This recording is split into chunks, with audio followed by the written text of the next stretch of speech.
सिद्धार्थ उसकी फैक्ट्री के तहखाने में सीढ़ियों से लुढ़क कर नीचे गिर गया था और गिरने के कारण उसकी चंद्रवीस तलवार के भी 2 टुकड़े हो चुके थे। अपनी तलवार की ताकत के सहारे सिद्धार्थ अकेले ही तहखाने में आया था, लेकिन तलवार के टूट जाने से सिद्धार्थ का हौसला भी डगमगा गया था। सिद्धार्थ की मशाल भी बाहर गिर चुकी थी। अब सिद्धार्थ के पास ना तलवार थी ना ही मशाल, पूरी तरह से निहत्था था। सिद्धार्थ को उसके तहखाने में अंधेरे में 2 आंखें चमकती हुई दिखाई दी। सिद्धार्थ उसे देखकर सतर्क हो गया।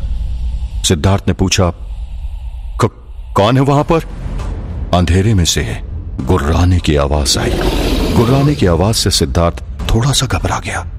सिद्धार्थ ने अपने बचाव के लिए अपनी टूटी हुई तलवार का ऊपरी हिस्सा अपने हाथ में पकड़ लिया। वो 2 चमकती हुई लाल आंखें अब सिद्धार्थ के करीब आने लगी थी। सिद्धार्थ किसी तरह उठा और अपने कदम धीरे धीरे पीछे लेने लगा। अचानक सिद्धार्थ को उस अंधेरे में और भी कई चमकती हुई लाल आंखें दिखाई देने लगी। सिद्धार्थ को कुछ पल के लिए समझ में नहीं आया कि वहां पर कोई शैतानी शक्ति थी या फिर जंगल से फैक्ट्री में घुस बैठे हुए जंगली जानवर। सिद्धार्थ ने सोचा, अगर ये भूत प्रेत निकले तो इनसे बचने का कोई तो उपाय मिल जाएगा, लेकिन अगर ये जानवर निकले तो मेरा बचना करीबन नामुमकिन है। मैंने सुजान को अपने से अलग करके बहुत ही बड़ी भूल की है। मुझे बूढ़े बाबा की बात सुननी चाहिए थी, लेकिन अब जो हुआ सो हुआ। अब इनसे निपटने का कोई तो रास्ता निकालना पड़ेगा, लेकिन पहले ये तो पता चले कि ये शैतानी शक्ति है या कोई जंगली जानवर। सिद्धार्थ ने ये देखने के लिए वहां पर कौन था, उसने अपनी झोली में से यक्ष का दिया हुआ डब्बा निकाला और मन में उसके अंदर से मांस या मछली निकलने की ऐसी प्रार्थना की और उसने डब्बा खोला। सिद्धार्थ ने डब्बे के अंदर से मांस निकालकर अंधेरे में ये सोचकर फेंका कि अगर वो जंगली जानवर होंगे तो मांस के गंध से उसकी तरफ लपकेंगे, लेकिन वहां पर मांस फेंकने पर भी कोई प्रतिक्रिया नहीं हुई। वे चमकती हुई लाल आंखें अभी भी उनकी तरफ बढ़ी चली आ रही थी। सिद्धार्थ के पास अब एक ही रास्ता बचा था, तहखाने से बाहर निकलना। इसलिए बिना देर किए सिद्धार्थ तुरंत ही मुड़कर दौड़ते हुए सीढ़ियां चढ़ने लगा। ऊपर चढ़कर सिद्धार्थ उस बंद दरवाजे को खोलने की कोशिश करने लगा। दरवाजा पूरी तरह से जाम हो चुका था। सिद्धार्थ दरवाजे को ठोकने लगा और चिल्लाने लगा, सुजान बचाओ, दरवाजा खोलो, कोई है, मैं अंदर फंस चुका हूं, दरवाजा खोलो। सिद्धार्थ उस लोखंड के दरवाजे को ठोकता रहा, लेकिन उस दरवाजे से थोड़ी ही दूर खड़े सुजान को दरवाजे ठोकने की या फिर सिद्धार्थ के चिल्लाने की कोई आवाज नहीं आई। कुछ ही देर में वो लाल चमकती हुई आंखें सीढ़ियां चढ़कर ऊपर आने लगी। सिद्धार्थ ने जैसे ही मुड़कर देखा तो वो घबरा गया। वो अब और भी जोरों से चिल्लाने लगा, कोई है बाहर, बचाओ, सुजान, बूढ़े बाबा, मोहन, कोई तो दरवाजा खोलो। लेकिन बाहर किसी को हल्की सी भी आवाज नहीं आ रही थी। सिद्धार्थ बुरी तरह फंस चुका था। सिद्धार्थ मुड़ा और उन चमकती हुई लाल आंखों को अपने करीब आते हुए देखने लगा। सिद्धार्थ ने अपने हाथ में रही हुई चंद्रवीस तलवार के एक टुकड़े को अपने हाथ में थाम कर खड़ा हो गया। उसने उन लाल आंखों की तरफ उस तलवार के टुकड़े को निशाना साधते हुए फेंका। वो तलवार का टुकड़ा उड़ते हुए गया और एक लाल चमकती हुई आंखों के ऊपर जाकर लगा। उन आंखों के ऊपर उस तलवार के टुकड़े के लगते ही वो आंखें गायब हो गई। सिद्धार्थ को तब यकीन हो गया कि वहां पर कोई जानवर नहीं था, बल्कि वे सब प्रेतात्मा थे। लेकिन अब सिद्धार्थ के पास उसके तलवार का वो टुकड़ा भी नहीं बचा था और दूसरी लाल चमकती हुई आंखें अभी भी धीरे धीरे उसके करीब आ रही थी। सिद्धार्थ को तब एक उपाय सूझा। उसने यक्ष की दी हुई जादुई पानी की बोतल निकाली, उसमें से कुछ पानी अपने हाथ में लिया और बूढ़े बाबा द्वारा सिखाया हुआ एक मंत्र का जाप किया और उस पानी को उन चमकती हुई लाल आंखों पर छिड़क दिया।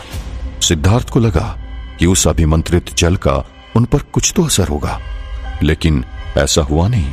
वो जादुई लाल आंखें अभी भी उसकी तरफ बढ़ती ही चली जा रही थी। सिद्धार्थ के अब पसीने छूटने लगे। उसे लगने लगा कि अब उसकी मौत करीब थी। सिद्धार्थ घबराहट के मारे कांपने लगा था। जैसे ही उसके शरीर में कंपन शुरू हुई, वहां पर चमकती हुई लाल आंखें और भी बढ़ गई और उनके साथ साथ गुर्राने की आवाज भी बढ़ गई। सिद्धार्थ को तब यकीन हो गया कि उसकी मौत करीब थी। तब सिद्धार्थ वहीं बैठ गया और उसने अपनी आंखें बंद कर दी। जैसे ही सिद्धार्थ ने अपनी आंखें बंद की, उसे अपनी पुतलियों में बूढ़े बाबा दिखाई देने लगे और उसे बूढ़े बाबा की कही हुई बात याद आने लगी। बूढ़े बाबा जैसे सिद्धार्थ को कह रहे थे कि मन से शक्तिशाली इस दुनिया में और कुछ भी नहीं है। मनुष्य सबसे पहले मन से हारता है और उसके बाद ही शत्रुओं से हारता है। सबसे पहले मन से ही जीतता है और उसके बाद ही शत्रुओं पर विजय पाता है। दुनिया में मन से बड़ा और कोई शस्त्र नहीं है।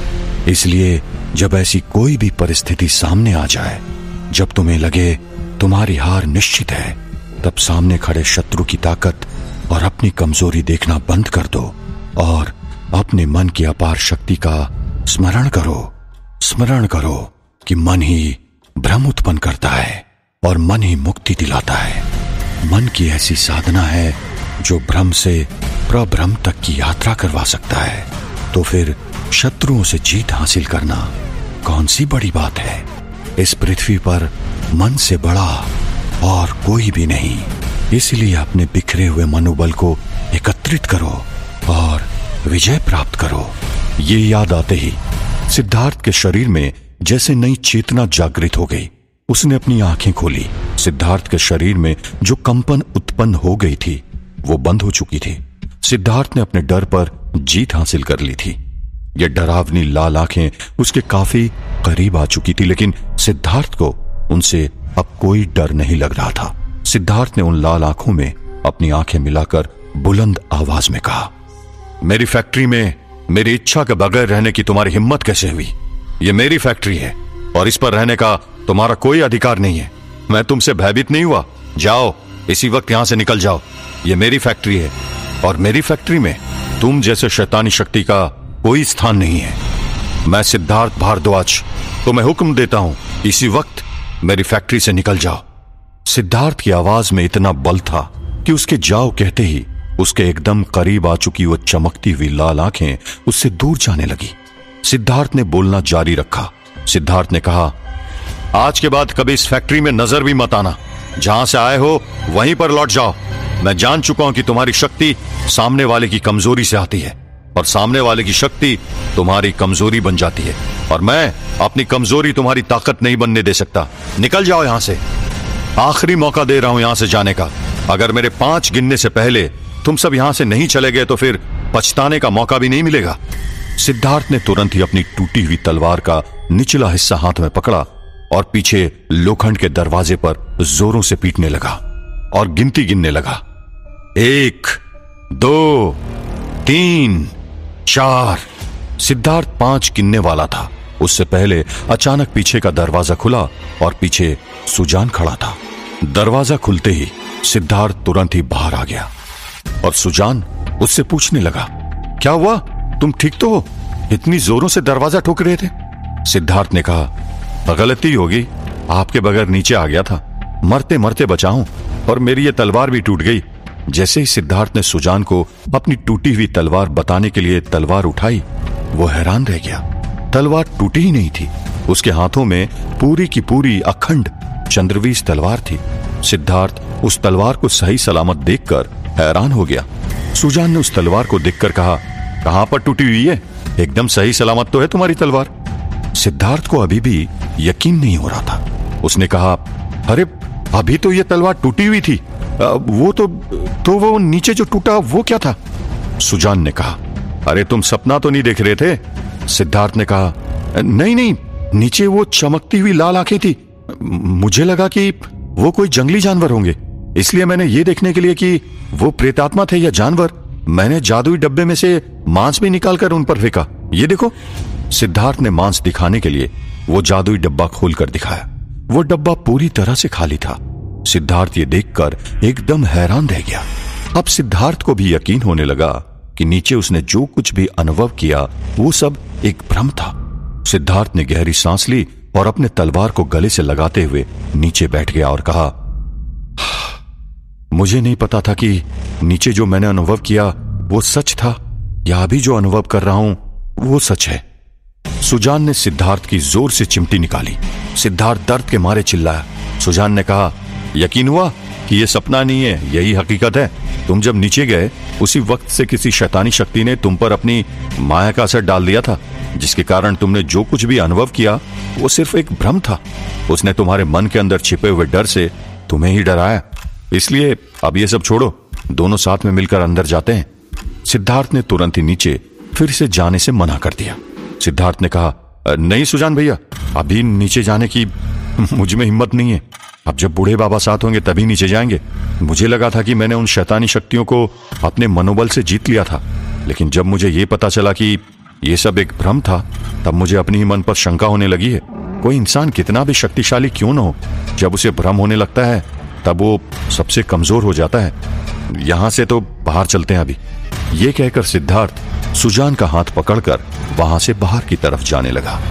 वहां से हजारों मील दूर यूरोप में उस चर्च से बाहर निकलकर गाड़ी में बैठकर जॉन विलियम्स, जेम्स और छाया फिर से अपने स्थान पर लौटने लगे। रास्ते में जॉन विलियम्स ने फिर से अपनी सिगार जलाई और लंबी कश मारते हुए उसने छाया से कहा, the great demon Beleth wants a conducive atmosphere to come on this earth and walk amongst us. And for that, he has given us certain responsibilities in which you are going to play a big role. And here is what you have to do. यानी कि महाराक्षस बेलेथ को इस पृथ्वी पर हमारे बीच आकर रहने के लिए एक निश्चित प्रकार का वातावरण चाहिए, और उसके लिए उसने हमें कई जिम्मेदारियां दी हैं, जिसमें तुम्हारा बहुत ही महत्वपूर्ण योगदान होने वाला है और तुम्हें ये करना है। ये कहकर जॉन विलियम्स ने छाया को बताया कि बेलेथ तब तक हमारे बीच नहीं आ सकता जब तक ईश्वर को पूजने वाले मंदिर, मस्जिद, गिरजाघर और अन्य पूजा स्थल अपनी पवित्रता फैलाते हुए हर जगह पर मौजूद है, और इसीलिए उन पवित्र स्थानों की पवित्रता को भंग करना होगा, जिसके बाद ही बेलेथ इस पृथ्वी पर आसानी से आ पाएगा। और उनकी पवित्रता को भंग करने की जिम्मेदारी छाया की थी।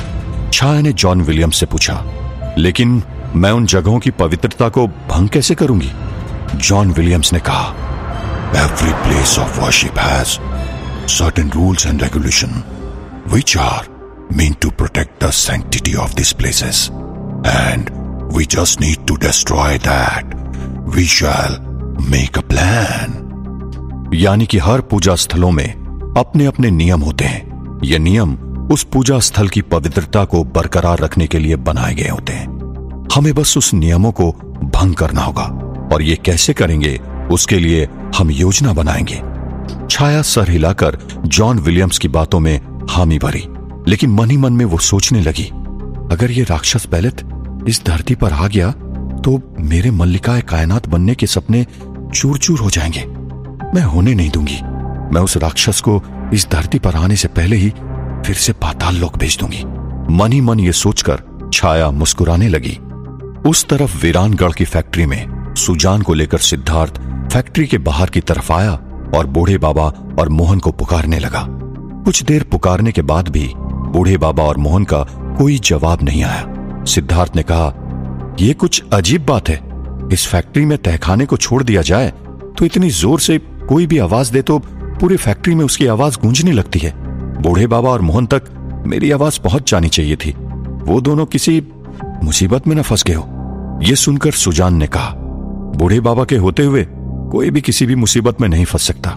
वहां तो बूढ़े बाबा खुद हैं, वो कैसे किसी मुसीबत में फंस सकते हैं? सिद्धार्थ ने कहा, तुम्हारी बात तो ठीक है, लेकिन हमें इस बात को नजरअंदाज नहीं करना चाहिए कि ये शैतानी शक्तियां बहुत ताकतवर होती है। हमें इसी वक्त जाकर बूढ़े बाबा और मोहन को ढूंढना चाहिए। ये कहकर सिद्धार्थ और सुजान बूढ़े बाबा और मोहन को ढूंढने के लिए उस तरफ आगे बढ़े जिस तरफ वे गए थे। सिद्धार्थ और सुजान बूढ़े बाबा और मोहन को पुकारने लगे, बूढ़े बाबा, मोहन, कहां हैं आप दोनों? क्या आप लोगों तक मेरी आवाज पहुंच रही है? लेकिन अभी भी बूढ़े बाबा और मोहन का कोई अता पता नहीं चला। वे कुछ कदम आगे ही बढ़े थे कि अचानक दूर से मोहन दौड़ता हुआ आया।